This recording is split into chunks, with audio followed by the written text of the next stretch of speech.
Assalamualaikum warahmatullahi wabarakatuh. Bertemu lagi dengan saya Ibu Hani pada pelajaran matematika kelas 8.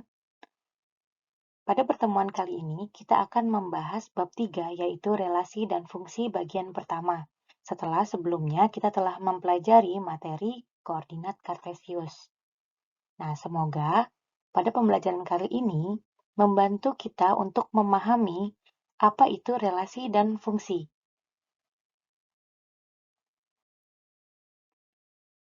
Sebelum masuk ke materi selanjutnya, kita akan mempelajari peta konsep terlebih dahulu.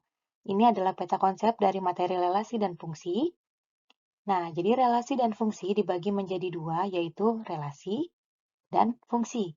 Kita akan mempelajari juga yang namanya korespondensi satu-satu.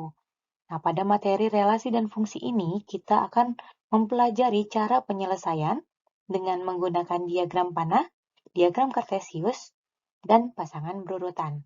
Nah, kemudian di sini juga ada tabel, grafik, dan persamaan. Jadi, kita akan membahas pada bagian satu ini di bagian relasinya. Baik, kita langsung saja mulai materinya. Relasi, pengertian dan cara menyatakan relasi. Pengertian relasi. Relasi itu menyatakan hubungan antara suatu anggota himpunan dengan anggota himpunan lainnya.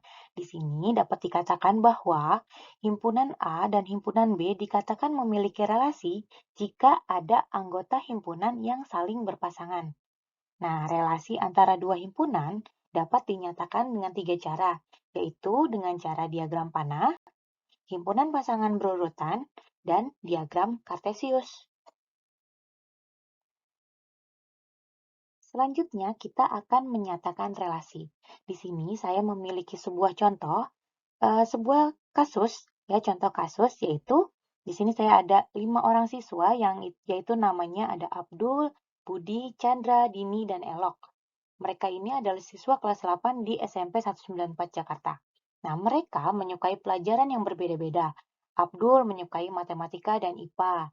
Budi menyukai IPA, IPS, dan kesenian. Chandra menyukai olahraga dan keterampilan, Dini menyukai kesenian dan bahasa Inggris, sedangkan Elok menyukai matematika, IPA, dan keterampilan. Nah, berdasarkan data tersebut, kita harus menyajikan ke dalam bentuk himpunan pasangan berurutan, diagram panah, dan diagram kartesius. Yang pertama, himpunan pasangan berurutan atau disingkat HPB. Nah, data yang tadi, contoh kasus yang tadi di depan, itu kita rubah dulu menjadi bentuk tabel seperti ini, supaya lebih mudah untuk dilihat dan dipahami. Nah, dari data tersebut juga kita dapatkan ada dua himpunan ya. Ada himpunan nama siswa, di sini saya bikin A, dan pelajaran yang disukai yaitu himpunan B. Himpunan A-nya ada Abdul, Budi, Chandra, Dini, dan Elok. Himpunan B-nya ada matematika, IPA, IPS, kesenian, olahraga, keterampilan, dan bahasa Inggris. Sedangkan relasinya adalah pelajaran yang disukai. Kemudian setelah ini bagaimana sih bentuk HPB-nya? Langsung saja kita coba membuat HPB-nya. Nah, pertama kita tentukan dulu relasinya ya.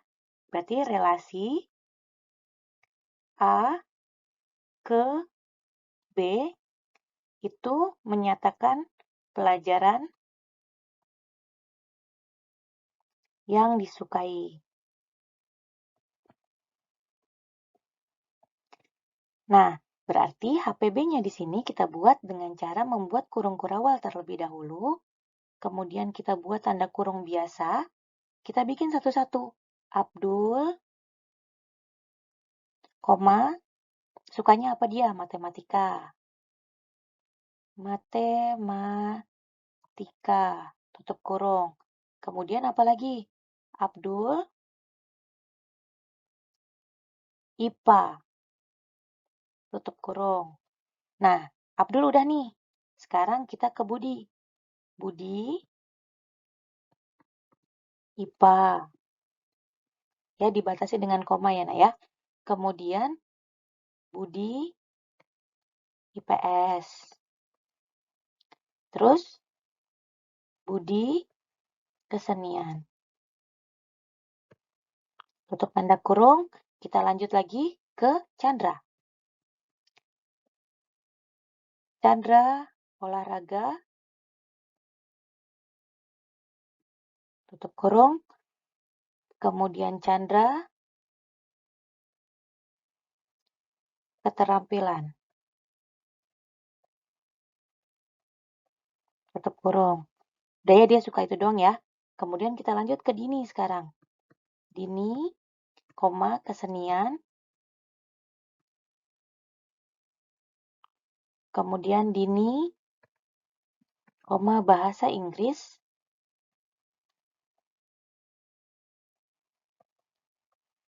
ya. Lanjut, sudah? Dini sudah, kemudian berarti tinggal Elok. Elok, matematika,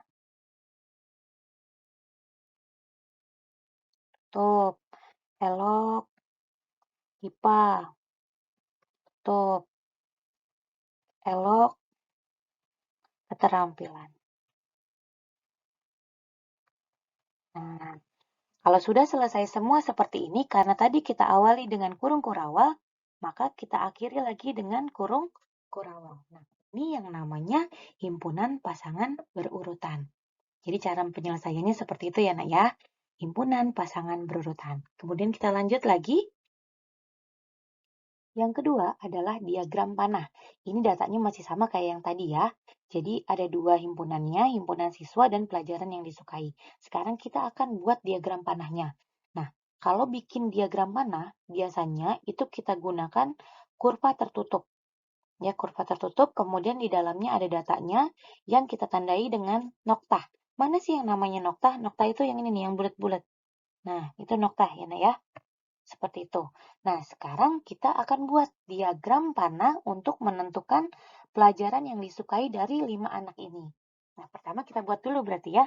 Di sini ada relasi A ke B. Dari A ke B. A-nya itu yang nama-nama siswa. Berarti yang ini A-nya jangan lupa dinamain ya. B. Nah, seperti itu. Kemudian ini kita tandai dengan tanda panah begini. Ini menandakan dari A ke B. Ya, tergantung tanda panahnya. Nah, di sini kita namain pelajaran yang disukai. Nah, seperti itu ya. Nah, sekarang kita akan memasangkan nih pelajaran mana saja yang disukai oleh siswa-siswa ini. Sekarang kita mulai dari Abdul dulu. Abdul itu suka matematika dan IPA. Maka di sini harus kita hubungkan. Ya, tanda panahnya ke arah sana ya, Nak ya. Abdul suka matematika dan Abdul juga suka IPA. Seperti itu. Nah, sekarang Budi suka apa? Ya, sekarang Budi itu suka IPA, IPS, dan kesenian. Kita bikin sini, Budi suka IPA, suka IPS, dan suka kesenian. Nah, Chandra suka olahraga dan keterampilan. Kita bikin Chandra suka olahraga dan keterampilan. Di sini, olahraga dan keterampilan. Kemudian, Dini suka apa Dini? Dini sukanya kesenian dan bahasa Inggris, maka kita hubungkan dia ke kesenian dan bahasa Inggris. Dan sedangkan Elok, Elok itu dia suka matematika, ya, terus suka IPA, ini ya, dan terakhir suka keterampilan. Nah, ini yang kita sebut dengan diagram panah, seperti ini ya, Nak ya, diagram panah. Kemudian yang ketiga,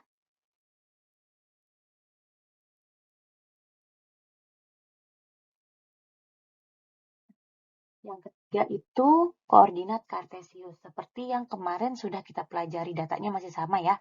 Nah, di sini koordinat kartesius berarti sama relasi, ini nggak kelihatan ya. Nah, hitam saja.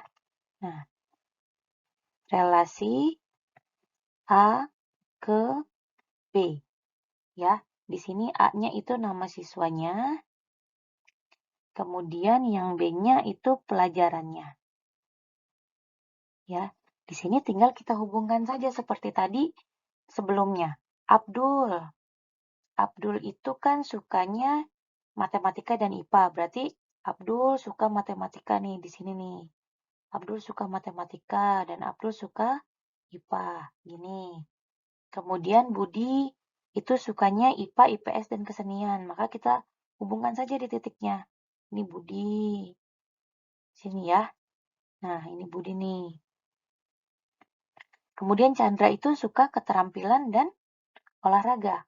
Maka kita tinggal buat juga. Begini untuk Chandra. Ya. Nah, seperti itu. Dan keterampilan. Nih, sudah ditandai ya. Nah, Dini itu suka kesenian, ya, dan bahasa Inggris. Sedangkan Elok itu suka keterampilan, nih, IPA, dan matematika. Seperti ini. Sudah deh jadi koordinat kartesius ya. Kalau yang ini, kalau kita udah pelajari koordinat kartesius sebelumnya, pasti sudah bisa. Ya, disebutkan dari yang horizontal terlebih dahulu, kemudian yang vertikalnya. Ya, lanjut. Nah, sekarang kita beralih ke contoh soal. Bagaimana nih kalau kita punya contoh soal seperti ini? Perhatikan relasi dua himpunan di bawah ini. Ada himpunan A dan himpunan B. Tapi relasinya belum ketahuan. Makanya di sini nggak ada tanda yang kayak gini ya. Nah, gitu ya. Lihat tanda panahnya. Berarti arahnya dari yang sini ke sana. Ya, dari arah sini nih ke sana. Nah, kita harus tentukan relasi apa sih yang cocok untuk himpunan di atas. Ya, kita lihat saja pilihannya. Yang pertama, apakah dia kuadrat dari? Ya, cara membacanya berarti apakah 1 itu kuadrat dari 1? Iya ya, benar. Tapi kita lihat dulu yang keduanya. 2, apakah dia kuadrat dari 2? Tidak ya, bukan. Berarti otomatis yang A ini bukan. Ya, kemudian kita lihat lagi yang B. Ya, ini yang pilihan A ya. Nih, ini pilihan A. Kemudian yang pilihan B, kita lihat, kita cek semua. Ya, yang B, akar dari 1, akar dari 1. Benar ya? Nah, kemudian 2, akar dari 4. Benar juga. Kita cek lagi yang ketiga. 3, akar dari 9. Benar juga. Kemudian yang terakhir, 4, akar dari 16. Benar juga. Berarti dapat ditentukan bahwa jawaban yang benar adalah B, akar dari. Seperti itu ya. Kita lanjut ke contoh yang kedua. Nah, yang selanjutnya adalah kita disuruh bikin diagram panah. Sajikan relasi akar dari himpunan P 1, 2, 3, 4, 5, 6 ke himpunan Q 1, 2, 4, 9, 12, 16, 20, 25, 36, 49 ke dalam bentuk diagram panah. Nah, di sini udah saya bikin diagram panahnya ya. Diagram panahnya berarti yang 1, 2, 3, 4, dan seterusnya ini adalah P. Yang satunya adalah Q. Berarti ini adalah relasi dari relasi dari, bukan A ya, P, relasi dari P ke Q. Relasi dari P ke Q. Ya, relasinya kita bikin seperti ini. Begini. Dia mintanya akar dari. Nah, sekarang kita tinggal baca aja satu-satu. Nah, 1 itu akar dari berapa? Ibu pakai warna lain ya, biar kelihatan. 1 itu adalah akar dari 1. Ya, kemudian 2 itu akar dari berapa? 2 akar dari 4. 3 akar dari 9. Ya, 4 itu adalah akar dari 16. 5 akar dari 25. Dan 6 akar dari 36.